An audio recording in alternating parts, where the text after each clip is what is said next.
ទឹកដោះគោស្រស់លាយជាមួយនឹងផ្លែសេរីនិងទឹកដោះគោស្រស់លាយជាមួយនឹងផ្លែប៉េះទឹកផ្លែឈើអូឡាតេជាផលិតផលរោងចក្រតែមួយជាមួយនឹងភេសជ្ជៈបាកាអូឡាតេជាទឹកនៃសម្រស់និងសុខភាពចា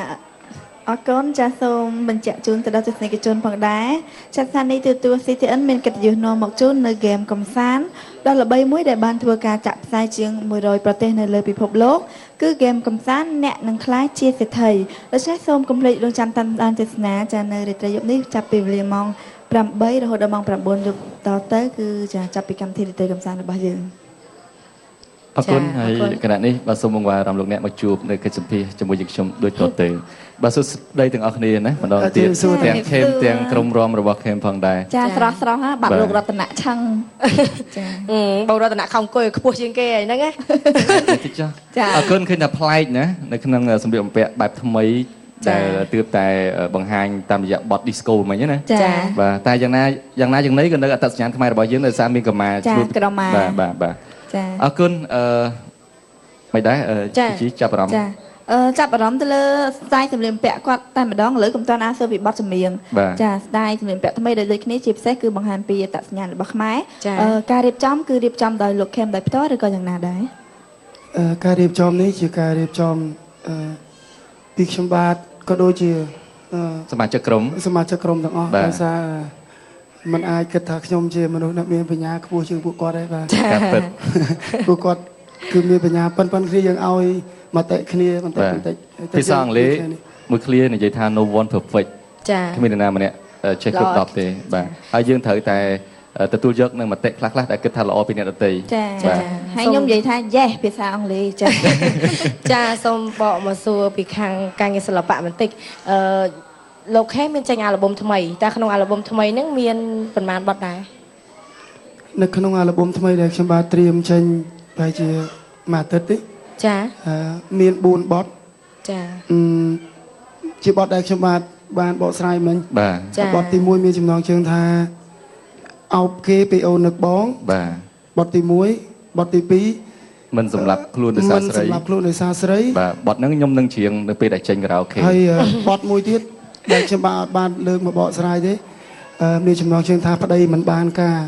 អូចាចាប់ហ្មងយកបទហ្នឹងមកល្អព្រោះវាត្រូវនឹងខ្ញុំបានបកស្រាយពីកម្មវិធីរបស់ My TV មួយហើយចឹងខ្ញុំលើកបទថ្មីហើយមានមួយបទទៀតដែលខ្ញុំបកស្រាយជាមួយកញ្ញាលីវ៉ាធីណាចាដែលមានចំណងជើងថាមានអារម្មណ៍ថាយើងចិត្តបែកគ្នាចាបាទបទប្តីមិនបានការមិញអត្តន័យផ្សេងតែកុំឲ្យក្មេងៗខ្លះថាមិនបានការក៏បានសែនដែរមែនទេចង់និយាយថាប្តីហ្នឹងគាត់មិនគិតគូពីភរិយាមិនអញ្ចឹងណាមិនមែនទេបទនេះចង់និយាយថា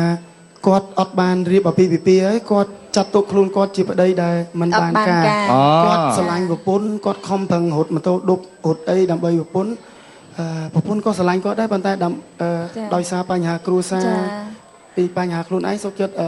ទៅធ្វើការក្នុងខារ៉ាអូខេមួយហើយគាត់បានហាមថាកុំឲ្យខលមកពេលយប់នេះខ្ញុំបានស្ដាប់ចាកុំឲ្យខលទៅពេលថ្ងៃឬក៏កុំឲ្យខលទៅពេលយប់ហាមខលនៅពេលយប់ម៉ោងដែលគាត់ធ្វើការបទចម្រៀងនេះមានអត្ថន័យថាគាត់ខុសពីគេជាប្តីបានទៅពេលថ្ងៃពេលយប់គាត់នៅក្បែរគេបាទហើយតួអង្គហ្នឹងគឺលោកខេមហ្មងណោះតួអង្គជាខ្ញុំផ្ទាល់កញ្ញា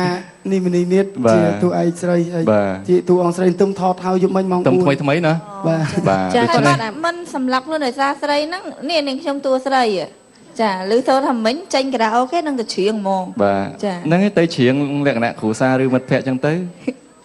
ព្រោះខ្ញុំក៏គ្រប់គ្រងសំនៀងរបស់លោកខេមដែរនិយាយអស់ចោះបាទបទលោកខេមចេញប្រហែលបទខ្ញុំរៀងចេះច្រើនដែរបាទតែគ្រាន់តែថាយើងច្រៀងលក្ខណៈអស់លុយណាអត់ច្រៀងដែលច្រៀងបានលុយអត់សូវទេបាទអត់សូវទេអរគុណឥឡូវបន្តសំណួរជូនដល់លោកខេមជាបន្តតាក់ទងទៅនឹងបទអំបញ្ញមិញទើបតែបញ្ចប់ដែលជាចង្វាក់ disco យល់ថាការរាំលំបាកទេហើយចំណាយពេលរយៈពេលប្រហែលសប្តាហ៍ដែរដែលតម្រាំចេះរាំមួយបទហ្នឹងបាទដូចខ្ញុំបាននិយាយប្រាប់ពុកម៉ែបងប្អូនថាខ្ញុំអត់ប្រកែរាំទេចាតែខ្ញុំបាទព្យាយាមមានរយៈពេលប្រហែលជា7 ខែខ្ញុំបានឡើង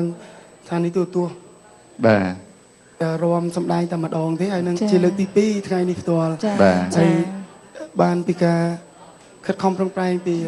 ដូចបងប្អូន ក្រុមទាំងអស់ បាទក្រុមគាត់ជាមេរបស់ខ្ញុំជាអ្នកបង្កើតក្បាច់ ចាអញ្ចឹងបានន័យថាសមាជិករបស់លោកខេមទាំង4នាក់រួមជាមួយនឹងលោកខេមសម្រាប់បទចម្រៀងអ្នកថ្មីនេះទើបតែចាប់ផ្ដើមចាហាត់នៅក្បាច់រាំប្រហែលជាមួយខែនេះចាចង់ បាទប្រហែលជាអត់ដល់មួយខែផង បាទអរគុណឥឡូវងាកមកខាងបងប្អូនក្រុមរំទាំង4នាក់វិញបាទក្រុមរបស់បងប្អូនមានឈ្មោះអីដែរទៅបាទក្រុមរំបាទបងប្អូនតែម្ដងបាទសូមជួយ បាទក្រុមរំរបស់ពួកយើងខ្ញុំទាំងអស់នេះគ្នា ភ័យមើលខ្ញុំសូមស្ទាបតិចមើលអូឌុកតែនេះសារប្រុសនេះឯងបាទខ្ញុំមានស្ទាបបាទអូឥឡូវអត់អីសើកញ្ញាជីជាងនឹងទៀតចិត្តភ័យចិត្តឈប់ភ័យនៅ ឈប់ហើយបង បាទក្រុមឈ្មោះអីក្រុម បាទក្រុមគឺទឹកនឹងចាប់ផ្ដើមបង្កើតនឹងមានឈ្មោះនៅថ្ងៃណាមួយពេលដែរអូអត់តដាក់ឈ្មោះអញ្ចឹងណាក្រុមលោកខេមចេះក្រុមលោកខេម ជាការពិតថ្ងៃនេះខ្ញុំបាននិយាយជាមួយអ្នក រៀបចំកម្មវិធីថាខ្ញុំចង់ឲ្យគាត់មានឱកាសឲ្យពុកម៉ែបងប្អូនស្គាល់គាត់ទាំងអស់គ្នាដែរកុំថាពេលដែលរំស្គាល់តែខ្ញុំអត់ស្គាល់គាត់ខ្ញុំចង់ឲ្យគាត់ឲ្យគេស្គាល់ទាំងអស់គ្នាចាឥឡូវចេះទៅនាងខ្ញុំសូមស្គាល់ឈ្មោះផង ម្នាក់ម្ដងបាទផ្ដើមពីខាងបងអូនវិញបាទបងអូនឈ្មោះអីបាទអៀនណាអូបលឹង410សុកគ្រប់ចូលសន្ធិដ្ឋនៅក្នុងបងអូនវិញ1 2 3បងអូនឈ្មោះអីបាទឈ្មោះនីបងអូឈ្មោះនីបាទមួយម៉ាត់ប៉ុណ្្នឹងមកបាទអរគុណតទៀត បាទចំណែកខ្ញុំវិញឈ្មោះក្តីបង បាទនីក្តីណា ចានេះបាច់ប្រាប់ឯងមើលទៅចំណែកខ្ញុំបាទជំនួសលោកមួយបាទចំណែកខ្ញុំឈ្មោះ គេ វណ្ណាបង វណ្ណា គាត់វិញ បាទបទចំណែកខ្ញុំបទវិញឈ្មោះភក្ត្រាបង ចាចុងក្រោយនេះវាអែមហ្មងបាទ ចាសូមមួយសំណួរទៀតទៅលោកខេមតើមានចង់ចេញទៅតាមបណ្ដាខេត្តឬក៏នៅក្រៅប្រទេសអត់ក្នុងរយៈពេលថ្មីនេះមិនខ្ញុំបាទអត់ចង់ចេញមកពីអត់ទាន់មានណាហៅ ចាព្រោះអីនៅខែភ្លៀងចាខែអូស៊ីអត់បាន ចាអត់ទេគេលោកគេអត់បានតែលោកខេមបានម្នាក់ឯងចាអត់ទេខ្ញុំចិត្តចេញហើយបាទខែ10នេះបែបចេញហើយចិត្តចេញហើយតិចទៀតទេប៉ុន្មាននាទីទៀតចេញពី CTN ទេបាទអរគុណនិយាយលេងសើចប្រវត្តិហ្នឹងចុះឥឡូវដោយសារតែពេលវេលាខ្លីផ្ដល់ទូរទស្សន៍ចុងក្រោយជូនទៅដល់លោកខេមបាទមានជាពាក្យពេចន៍អ្វីដើម្បីបាននិយាយទៅកាន់ទៅដល់ទូរទស្សនិកជនជាពិសេសគឺអមិត្តបុត្រយុវ័យដែលតែងតែគ្រប់គ្រងបាទសំជិញ អរគុណជាចុងក្រោយខ្ញុំបាទសូមថ្លែងអំណរគុណសាជាថ្មីម្ដងទៀតសម្រាប់លោកយាយលោកតាពុកម៉ែបងប្អូនទាំងអស់ដែលបានចូលរួមទស្សនាផ្ទាល់ក៏ដូចជាកំពុងទស្សនាតាមគេអដ្ឋានហើយអរគុណសម្រាប់ការគាំទ្រខ្ញុំបាទក៏ដូចជាក្រុមខ្ញុំបាទថ្មីនេះបើសិនជាមានកន្លែងណាខុសឆ្គងក៏សូមខន្តីអភ័យទោសពីព្រោះថាយើងខ្ញុំចង់ធ្វើឲ្យពុកម៉ែបងប្អូនសប្បាយហើយប្លែកភ្នែកបាទចាអស់ហើយបាទចានិយាយលោកខេមនិយាយមើលមុខខ្ញុំខ្ញុំចង់ភ័យទៀត អរគុណសូមសម្លេងអបអរសាទរជូនទៅដល់អ្នកទាំង5រូបម្ដងទៀតចាហើយជូនពរឲ្យលោកខេមក៏ដូចជាសមាជិកនៃក្រុមទាំងអស់ទទួលបានភាពជោគជ័យនៅក្នុងអាជីពសិល្បៈផងដែរចាអរគុណសម្រាប់ការលោកអ្នកបានទស្សនានៅសាច់រឿងកំ pl ខ្លីពីក្រុមកំ pl CTN សម្រាប់នេះពីកម្មវិធីរបស់យើងសូមសម្រាប់បន្តិចសិន